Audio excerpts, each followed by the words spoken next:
Hello and welcome to the Fuel, Run, Recover podcast, helping everyday runners fuel better, run smarter, and recover faster so you can reach your full performance potential. I'm your host, Stephanie Natchek, dietitian, fitness coach, and a fellow runner too. As the owner of Stephanie Natchek Performance Nutrition, I've spent the last 10 years helping runners learn to fuel their bodies, level up their running performance, and establish healthier relationships with food and exercise. If you're ready to reconnect with your love of running, then let's get started on today's episode.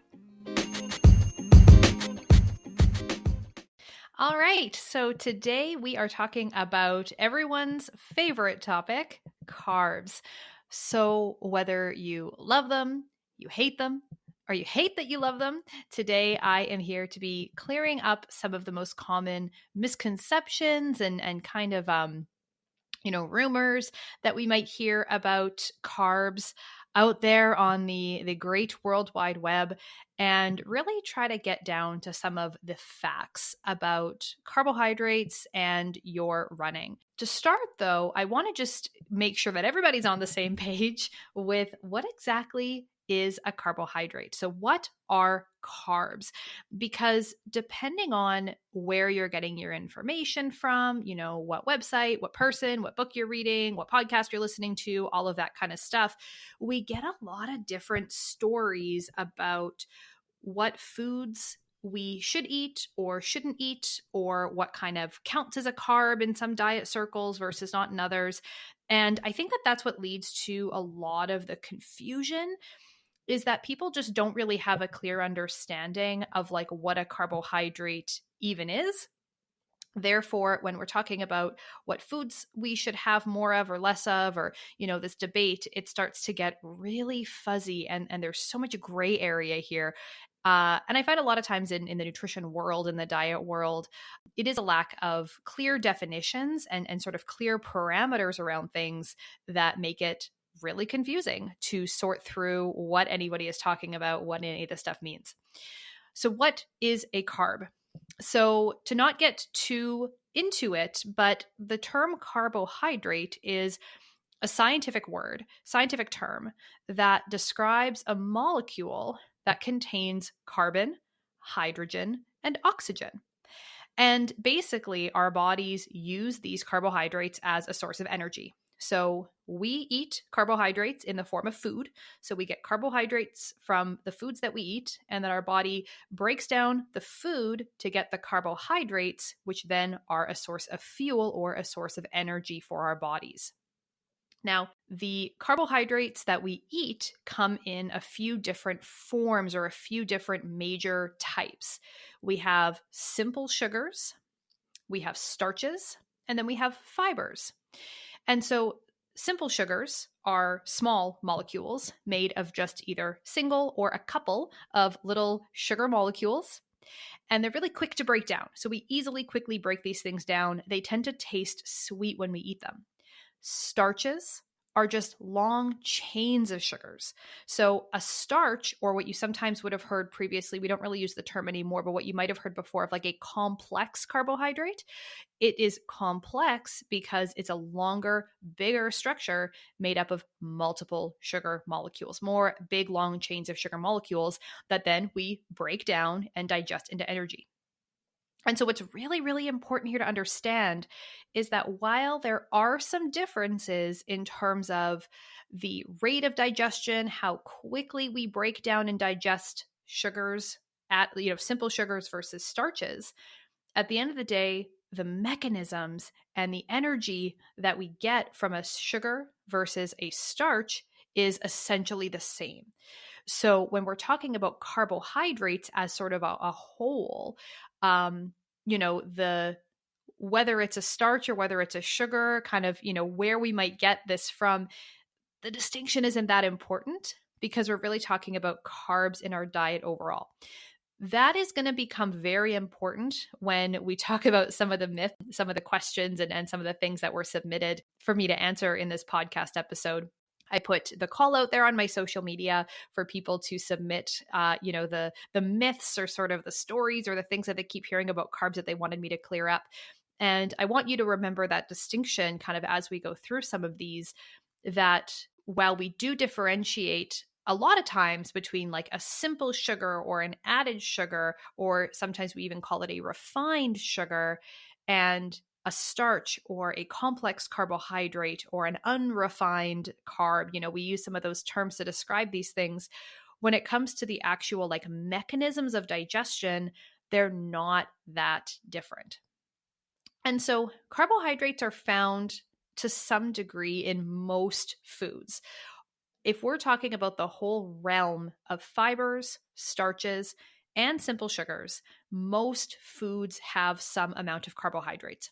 So this means that avoiding them entirely in your diet, like a zero carb type of diet, is extremely difficult. Very, very difficult. And this is what leads to there being a lot of disagreement amongst different low carb diets in terms of which foods are acceptable versus unacceptable. Because if you go to sort of the extreme of a zero carb diet, like no carbs whatsoever, not even taking into account things like fiber, etc., you're talking about a diet that would have to be exclusively cheese, meat, and eggs. Those are the things that are really like our zero carb type of foods. On the other hand, and of course, like fats, like you would be able to have like coconut oils and fats and butter and things like that. So you would have added fats, you would have meat, you would have eggs, you would have most cheeses would fall into that category too. Then we have like lower carb diets, not zero carb diets, but just lower carb diets. And this is where you will see that there's often, vegetables are added in. Maybe not starchy vegetables like our corn or our potatoes or sweet potatoes. Some would tell you that you shouldn't have carrots or peas or most fruits. Maybe berries are okay. Of course, it kind of depends. But we start to then be able to add in some what we call non-starchy vegetables. Then you get into diets where you can have all of your whole food sources of carbs. So like fruits are okay, vegetables are okay, whole grains are okay, nuts and seeds are okay.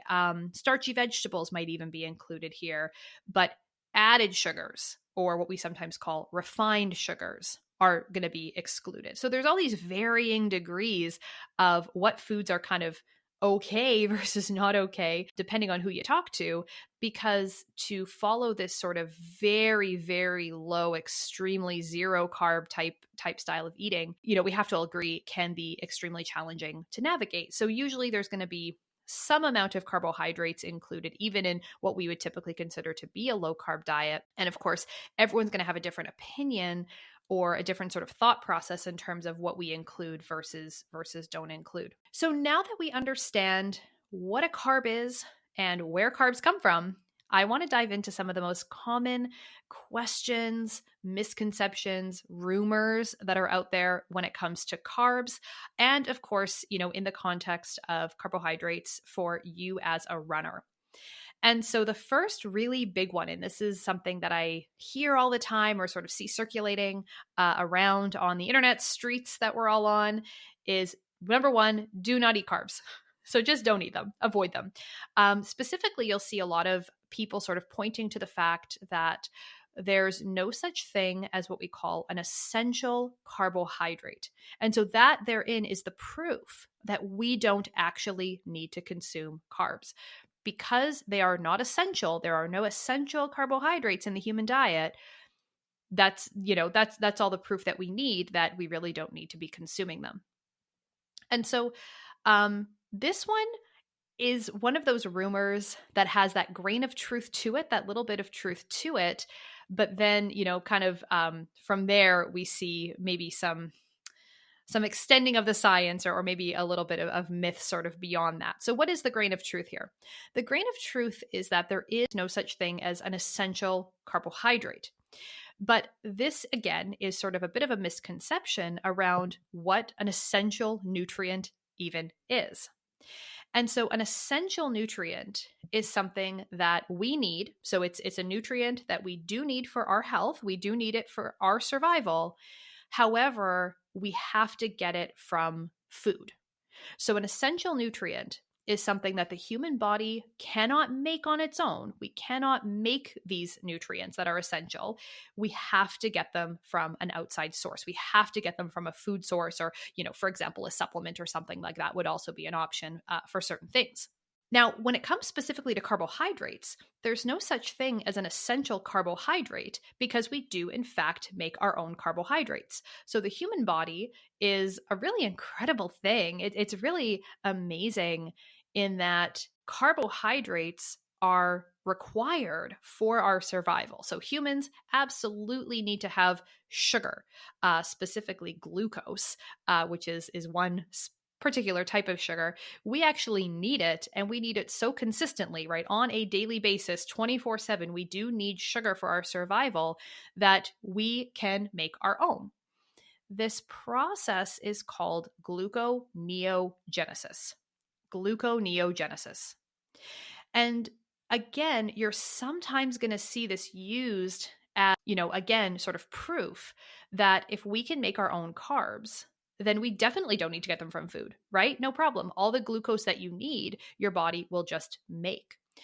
Unfortunately, though, while this is true, we do have the ability, we are able to make our own carbohydrates, we are able to make our own glucose. This is not an efficient strategy, unfortunately. And again, in the context of you as a runner, this is going to probably wind up causing you poorer performance and maybe cost you your performance. And so the reason that the body requires this constant stream of glucose for energy is because the brain needs it. So our brain runs on mostly sugar. Carbohydrates are our body's preferred source of energy overall, but the brain specifically needs a significant amount of carbohydrate just to function day to day. It's about 130 grams per day, or 32.5 teaspoons of sugar. And so the liver has the ability to produce about a couple hundred grams of carbs per day. So like if you weigh 170 pounds, then you would be making about 220 grams of carbs per day, is what your liver can basically pump out. So the liver has the ability to produce enough glucose to keep the brain functioning, which is great, right? It's good that, we basically have the ability to keep ourselves alive, if we're in a state where starvation is happening and there's not a lot of food around, it makes sense that we have this adaptation that we're able to take other things and keep ourselves alive by making the sugar that our brain needs to function. Unfortunately, though, when we switch gears here, we're talking about running performance, right? We need carbohydrates not only to support the function of the brain, but then also the function of our muscles and everything else that our body requires. So when we're at rest, when we're doing either very low intensity activity, so we are, either resting or we're just like walking around, activities of daily living, house cleaning, stuff like that, like just very kind of low intensity movement. We can use mostly fat as a fuel source to fuel that activity. So, maybe the liver is producing enough glucose to keep the brain functioning. The rest of our body is able to run on fat. Cool. Is it ideal? Is it optimal? That can be debated, and that's not really what we're here to talk about. What I want to talk about specifically is, as you, the runner, what happens when we start to add in higher intensity exercise, more exercise into that scenario. Because once we start exercising at a higher intensity, our muscles' demand for carbohydrates increase. It's a faster source of energy. So our body is going to shift to relying more on carbohydrates for fuel versus fat. It's not an on-off switch. It's not like, 1 minute we're using fat and then the next minute we're using carbs. Think of it more of a spectrum. And so if we don't have those carbs available for fuel, then we have a really hard time increasing the intensity of our workouts. We have a hard time gaining speed. We'll have a hard time with endurance. We can have a harder time building muscle. And so we want to think about the carbohydrates that we need as a runner, not just in terms of like, what's the bare minimum that I need for survival, but how much do I need to really support the function of my body as a whole? So not just my brain, but everything else that has to happen day to day, all my other kind of background physiological processes, digestion, muscle repair, recovery, everything from keeping our heart beating and keeping all of our lungs pumping and everything else that's going on in our bodies. We want to be able to support that, but then we also need to support our training demands. And this is sometimes what's sort of forgotten with a lot of people who go down this sort of very extreme kind of low carb or minimal carb intake path. Is, we're seeing carbs as sort of this very binary thing, this good thing, this bad thing, and sort of, wanting to put foods into these categories of yes, no, good, bad.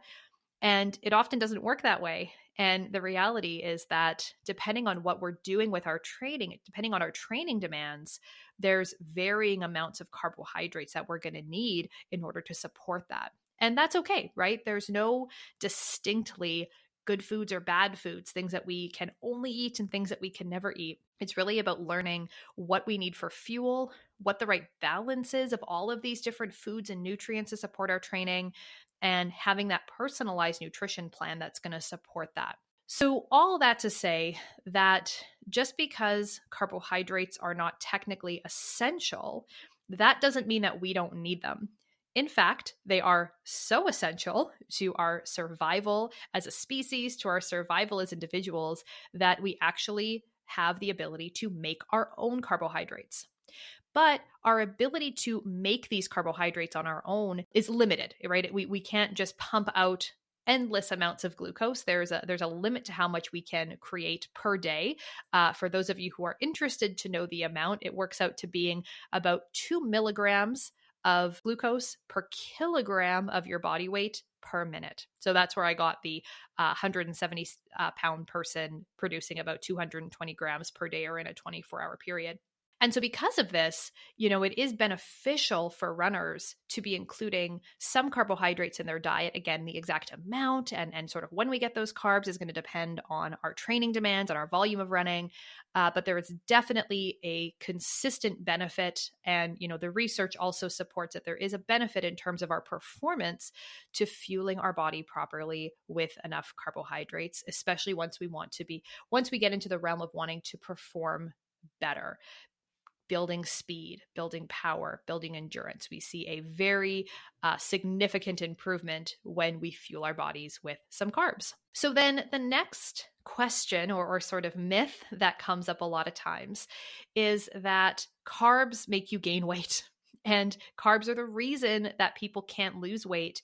And it's a runner's love of carbohydrates and inability to give up carbohydrates that are keeping them stuck and preventing them from being able to see any weight loss. This one is absolutely false. Absolutely, completely false. Carbs do not contribute to weight gain any more than any other nutrient that we would potentially eat in excess. So there's no difference between if we are just simply eating too many calories. There's no difference between the calories that come from carbs versus protein versus fat. Now, are there differences in satisfaction between different types of foods? Absolutely. Are there differences between the satisfaction factor that we get from certain foods versus others? Yeah, absolutely. But this is not to suggest that carbs are a problem in a runner's diet or that they are, contributing to weight gain any more than any other nutrient that we might consume. But what does tend to happen in people who have kind of dabbled in the low carb space or maybe spent quite a bit of time in the low carb diet space is that when we initially reduce all the carbs or cut all the carbs from our diet, the first thing that happens is we see a lot of immediate weight loss. So when we first go low carb, in those first, couple of days, maybe up to 2 weeks, people often will see a very remarkable weight loss in a short period of time.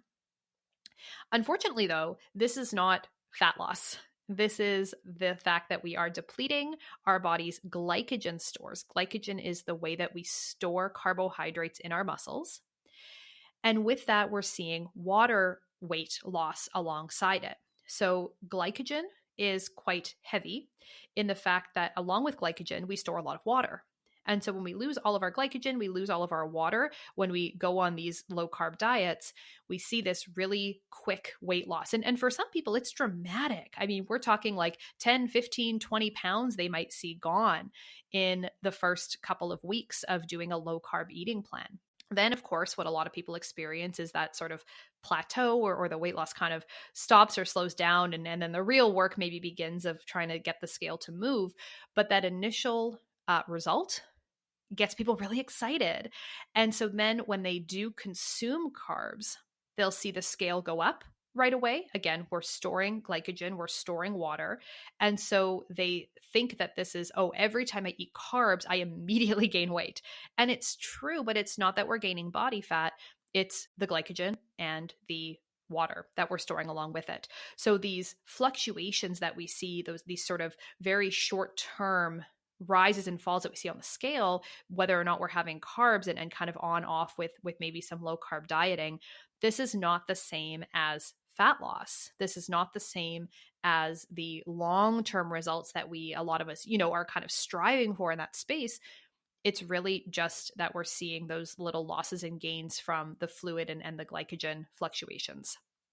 So for runners, when we sort of feel like I'm just hopelessly addicted to carbs, I need to eat all these carbs, maybe I'm doing a lot of running because I want to be able to eat carbs, and it's sort of my love of carbs that's keeping me running. And then I'm sort of in this cycle of like, I have to maintain this certain mileage, I have to maintain all of this running so that I can eat the way that I want to, and I'm sort of stuck not being able to take a day off or get enough rest and recovery time because I'm trying to make sure that I can run enough to burn off the calories that I'm eating. We start to get stuck in that, what I sometimes refer to as the eat less, move more mindset, or we kind of get really stuck with these things.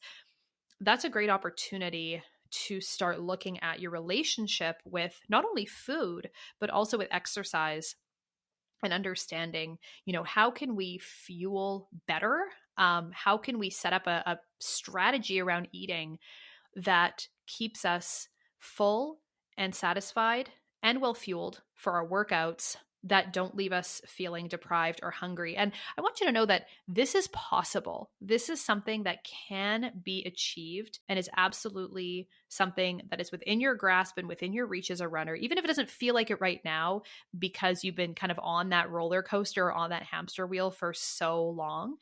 With the right mindset and strategies around fueling and understanding food and nutrition a little bit more for you and as a runner, you can absolutely reach your goals, improve things like your body composition, feel better, perform better, while still eating the foods that you enjoy and fueling properly with, of course, plenty of carbohydrates. Because as we've covered here, we don't need to avoid them completely. They do not contribute to weight gain any more than any other nutrient. And as you're going to hear about kind of more as we go on, in terms of the types of different carbohydrates and, what we'll call sort of the quality of different carbohydrates, there's room for all of these things in a runner's diet. We just want to set it up in a way that is all right. So our next rumor, or our next, kind of topic that we'll cover is, maybe at this point, someone is on board with eating some whole foods to get carbs. So they understand that carbs are valuable in fueling running, and we should include some carbs and not exclude them entirely. But definitely we should avoid like refined sugars, So maybe we're okay with having some quinoa, some brown rice, some sweet potatoes, some vegetables, maybe some fruits, but definitely sugars, gels, or candy, or energy chews, or sports drinks, or anything like that are a no-go. And we should absolutely only be using whole foods during workouts and during races. And then on the flip side, there are some people who maybe, really are cautious and really don't want to eat any refined carbohydrates or any sugars, but will include things like sports gels and sports drinks and things like that. And, I sort of got both sides of this, both questions coming in when we were having this conversation on my Instagram of where do we sort of want to, I guess, draw the line, or kind of where do we want to think about whole foods versus refined sugars, kind of the sports foods versus whole foods when it comes specifically to training, fueling workouts and races.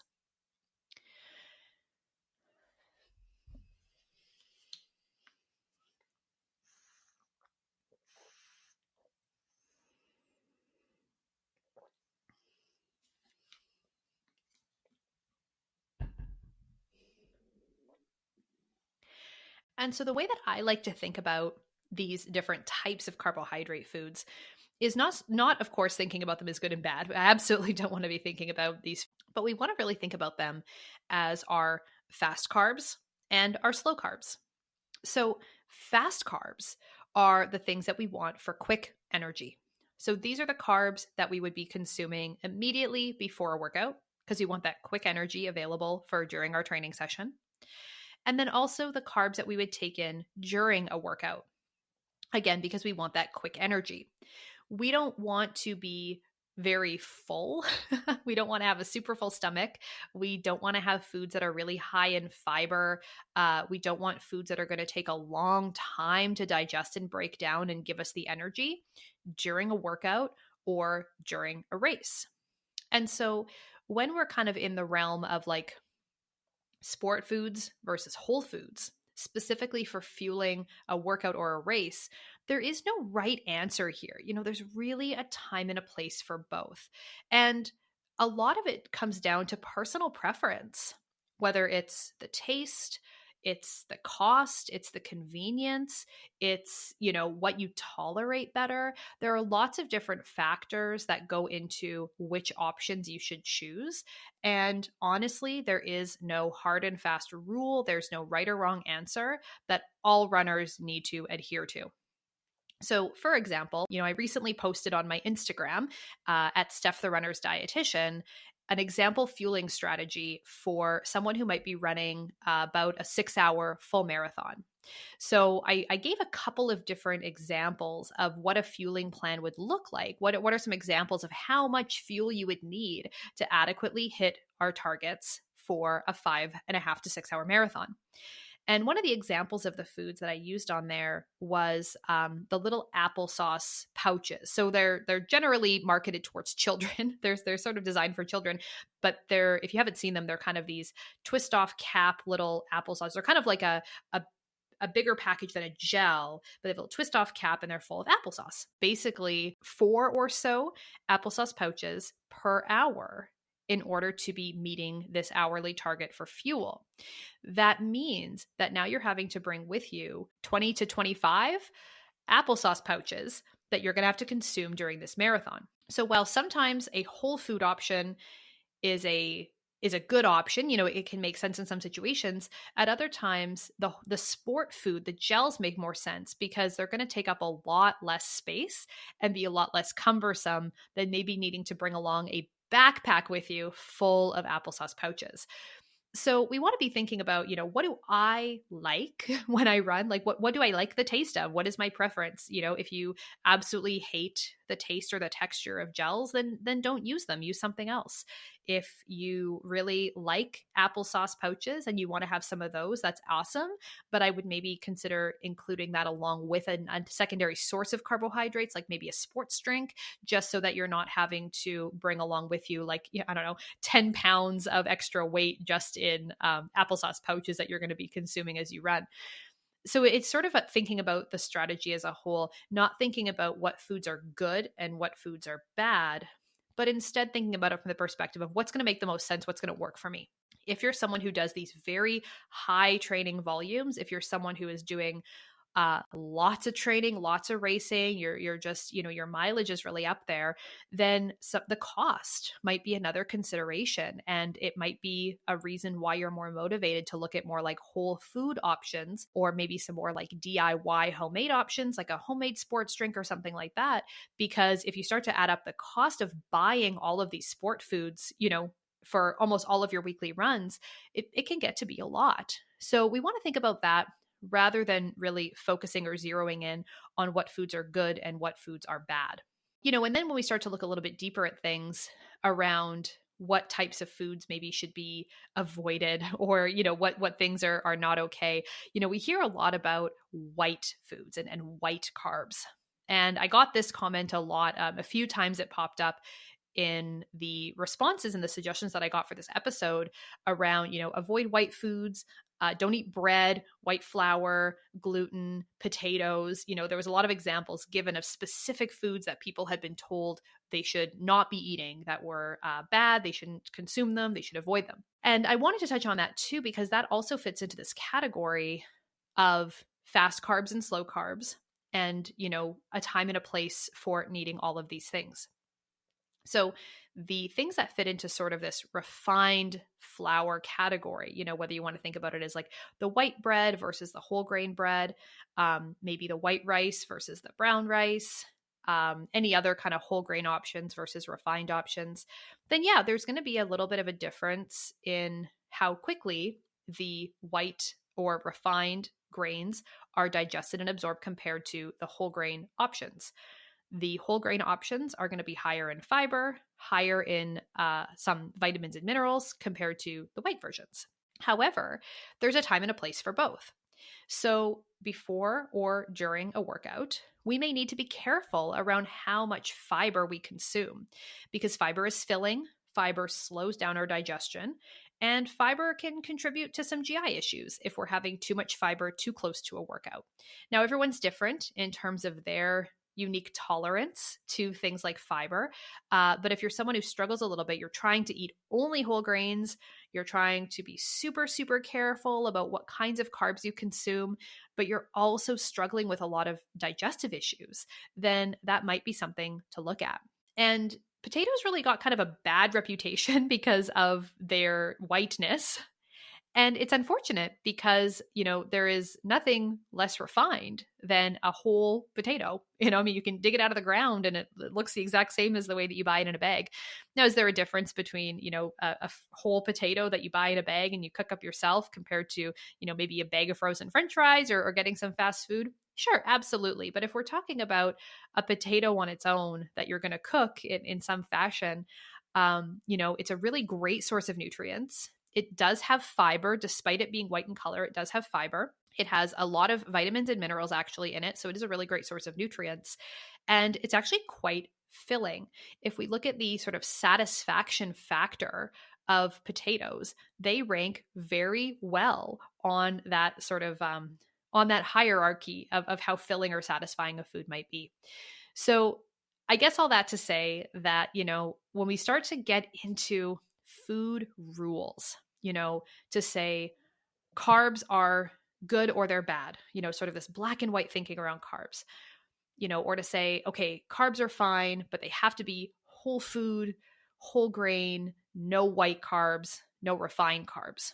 Well, in some instances, we do want to lean a little bit more towards the whole foods and kind of the unrefined carbs because the fiber and the nutrients are valuable for us and we want to stay full after we're eating a meal. So there's definitely something to be said there outside of our training. But before and during a workout, sometimes we do need the fast carbs. And if we are filling up on too much fiber, we may not feel great during our runs. So then to kind of say, okay, all white foods have to go and don't have anything that's white and only eat the whole grain versions. Well, then we see foods like a potato getting a bad reputation, but something like a sweet potato not falling into that category just simply because it happens to be orange in color versus being kind of grouped in with the white foods. So the big take home message here is that, all of these things are sort of relative. There is no very black and white kind of in or out category of good versus bad. And I think that's a good thing. While it can be difficult to navigate as a runner, because sometimes we like to have rules and we like to just be told eat this and not that and kind of have this very clear distinction between what's okay and what isn't. When we start to open the door to that flexibility and to the idea of balance and sustainability with our eating, it's amazing how much better we can feel about our food choices, the confidence that we can gain in our food choices, the understanding we have around nutrition and what we need.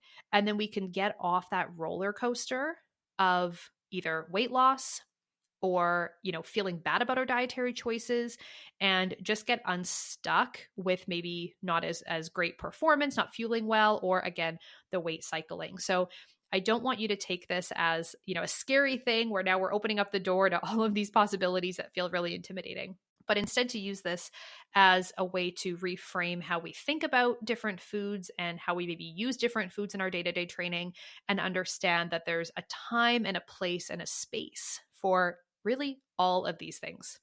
So our next comment is around a specific product called UCAN. And so this comment came in from someone who wanted me to talk a little bit about UCAN and the marketing messaging that they've seen that sugar is bad in endurance fuel, and that this particular product is, superior than other gels or other energy chews because it is not sugar. So UCAN products are a specific product that this company has sort of created and used it in their line of sport foods that is made from cornstarch. And so for anyone who doesn't know, this is literally just the starch from corn. And I want to make that clear because this actually came up the other day where I was in the kitchen and I was using cornstarch for something in a dish that I was cooking. And my husband made a comment about, like, where does cornstarch come from? Or like, what even is cornstarch? And I said, well, it's the starch from corn. And that was a surprise to him. He had never really kind of thought about that as it being really that simple. It is literally just the starch from corn. And I thought that was really funny. So because it's in this starch form versus being a sugar, if you remember back to the beginning of the episode, I said this is an important thing to keep in mind, an important thing to remember, was that carbs come in three main forms. One is starch, one is sugar, and then of course the third one is fiber. But technically, because starch isn't considered a sugar in terms of food labeling requirements, on the label, they can claim that there's no sugar in their product, even though there are 21 grams of carbs per serving. So UCAN is not a low carb food. It is not a non-carbohydrate food. It very, very much is a carbohydrate source. It is very much a fuel source, similar to other products on the market. However, because the starch needs to be broken down into sugar, there's a little bit of a slower digestive process that takes place here. And so what does this mean, kind of for you as a runner? Basically, it means that this might be a good option for some runners who don't tolerate other gels very well. So because of the slightly slower digestive process, the fact that this is not a fructose containing gel, it's not a high fructose gel, it may be better tolerated by some individuals. But that also means that the speed at which you're getting that energy is a little bit slower. So that is, marketed as a positive thing. And for a lot of people, it may be, and that may be a product that you really enjoy and works great for you. But that doesn't mean that it's something that everyone is going to benefit from and that everyone needs to switch to and use. So what I love about, the industry and the options we have available is that there's a product out there for everybody. Everyone somewhere, someone somewhere is benefiting from all of these different options we have available to us in, the sport food realm. But just because one product is sort of marketed a certain way, or because it works for one athlete or one person, or you read a lot of really good reviews about it, doesn't mean that it is going to work for you or that you have to buy it. We have to take into account the requirement for these things. I mean, is it going to perform better for me compared to other products? We have to look at the cost. If something is considerably more expensive than other products, is it really necessary? And is there a whole food option that I'm already using that's convenient and cost effective for me that, I want to maybe continue with or use instead? So it's one more thing that can kind of go in our tool belt. It's one more option that can go in our repertoire. But one thing that I did notice, just looking at some of the websites online where you can purchase this particular brand, is that it also has a note on it that it is a keto-friendly option. And what I really wanted to point out is that the term keto-friendly is really a meaningless term. So for something to be keto-friendly, because there is no rule, sort of hard and fast recommendation or guideline or rule around how many grams of carbs you can sort of eat on the keto diet. And again, lots of different opinions out there on this, but there's no kind of hard and fast rule on this one. For a company to label their product as keto friendly, we have to remember that just because something has no added sugar in it or no sugar on the label does not mean that there are no carbs. And because all carbs break down to sugar, this, if you are needing to follow a ketogenic diet for, legitimate health reasons, like if there is a reason that you are on a ketogenic diet, a product like this would not be appropriate. And so this is not something that I would recommend for people who are needing to be in ketosis and are needing to follow a very strict ketogenic diet. So the next question that I had come in was around pre-run fuel. Specifically, this listener wanted to know about Pop-Tarts. And the question was, Pop-Tarts, excellent pre-run fuel or absolute no-no? And I really love that this question came in because it kind of brings us full circle back to the concept around like good foods and bad foods. What can I have? What can't I have? And wanting us to put these foods in these categories and have these rules around things. And so, if you enjoy Pop-Tarts, they are a perfectly reasonable, perfectly fine pre-run fuel option. So I had a quick look at the nutrition facts because I actually was curious because Pop-Tarts isn't something that I've had in a really, really long time. I'm a cereal girl personally before I go for a run. And one Pop-Tart is going to give you 36 grams of carbs. And when you look at the rest of the nutrition label, it's actually relatively lower in your fat, protein, and fiber. Now, fat, protein, and fiber are three things that can contribute to GI distress, gut issues, tummy trouble, whatever you want to call it, during a run. And so our pre-run fuel, generally speaking, we do want to be mindful of how much fat, protein, and fiber we consume. So we want to have that sort of carb-focused pre-run snack that is giving us that energy we need, that source of fuel that we need to perform well, but is not giving us a huge amount of protein, fat, or fiber. Because of the fact that they slow down our digestion, those can contribute to some gut issues and some tummy trouble for some people. So if you enjoy Pop-Tarts and you want to have a Pop-Tart or maybe two Pop-Tarts before you go for a run, absolutely, there'd be nothing wrong with that. I know that some people also really enjoy using those as like an intra-run fuel. So they'll also maybe snack on some Pop-Tarts as they're running. I've heard good feedback about people who use that as an option. So absolutely, again, be my guest. There would be absolutely nothing wrong with that strategy. And then our final question for today, our final myth that we want to bust today is that you should only eat carbs in the evening and you should avoid carbs in the mornings. And this is one that I've really heard kind of go both ways. So you hear a lot about carbohydrate timing. When should you have carbs, right? Always in the morning, always at night, never have them in the morning, never have them at night. We go back and forth all the time on what is the best time to have your carbs. And there's a lot of opinions out there on when you should have them. And of course, which ones you should eat and whether or not you should eat them. There's just a lot of thoughts and opinions around carbs in general. They're such a hot topic, which is, of course, why we want to do this podcast episode for today. But when the best time to eat your carbs are, when is the best time to eat your carbs, really depends on your specific daily training schedule and your overall training volume and demands. So let me explain. If you are doing your workouts consistently in the mornings, then you are going to want to have more of your carbs or a good chunk of your day's carbs should be in the mornings, right? Sort of before, maybe during if you need, and then certainly after your training session. So you're going to be having more of those carbs a bit earlier in the day.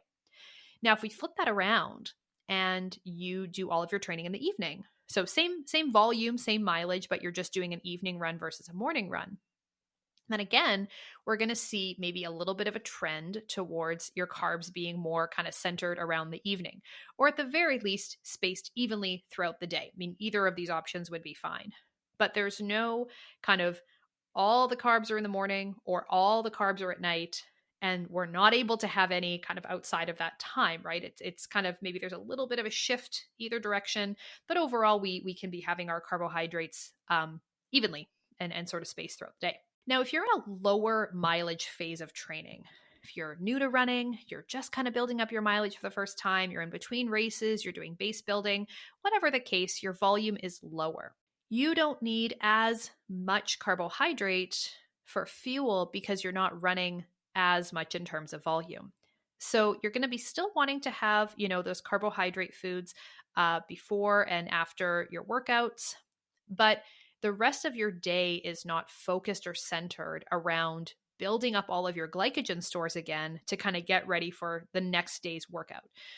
Compare that to if you're, say, in the midst of a race training plan and you're kind of at those like highest volume weeks. Like you're at the point in your training plan when you've got your longest long runs coming up, you're doing lots of volume, you're doing kind of all your workouts, like you're at that sort of peak of your training plan.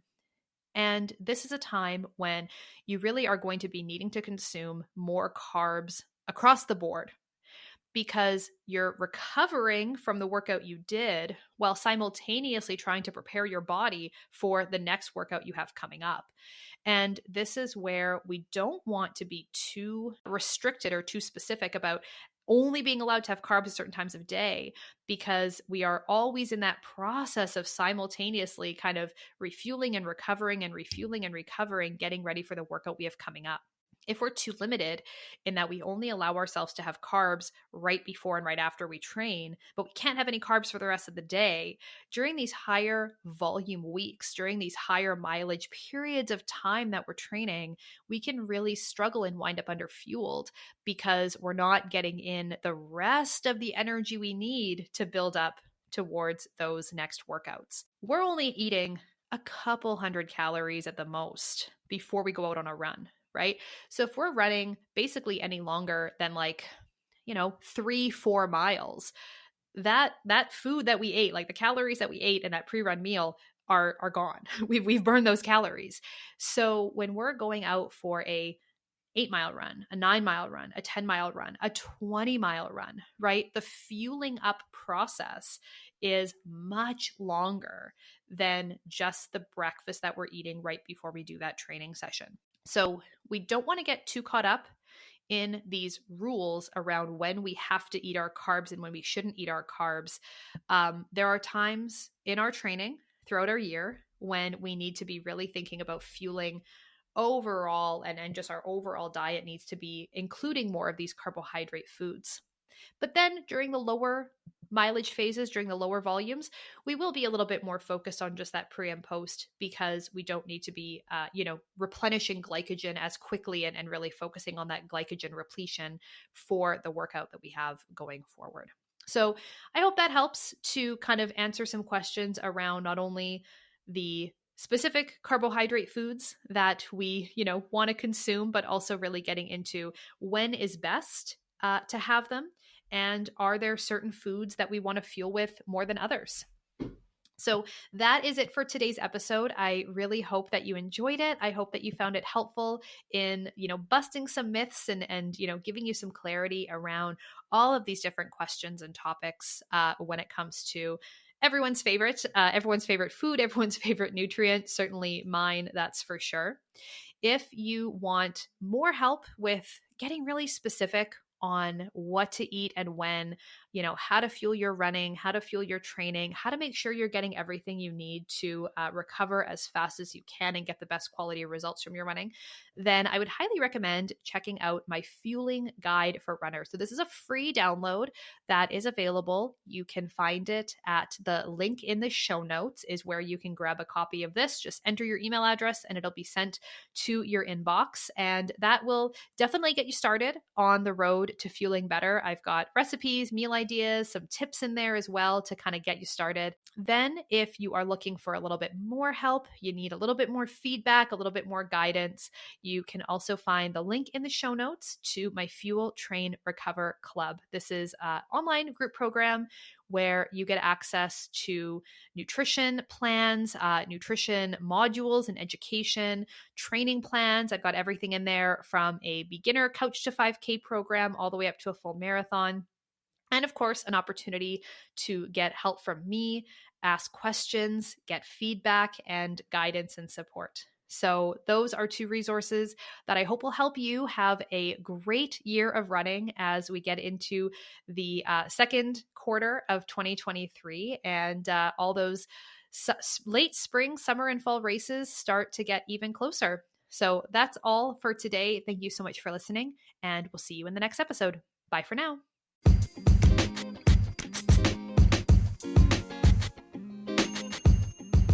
The information on this podcast is for educational purposes only and is not to be used or relied upon for the diagnosis or treatment of any health condition.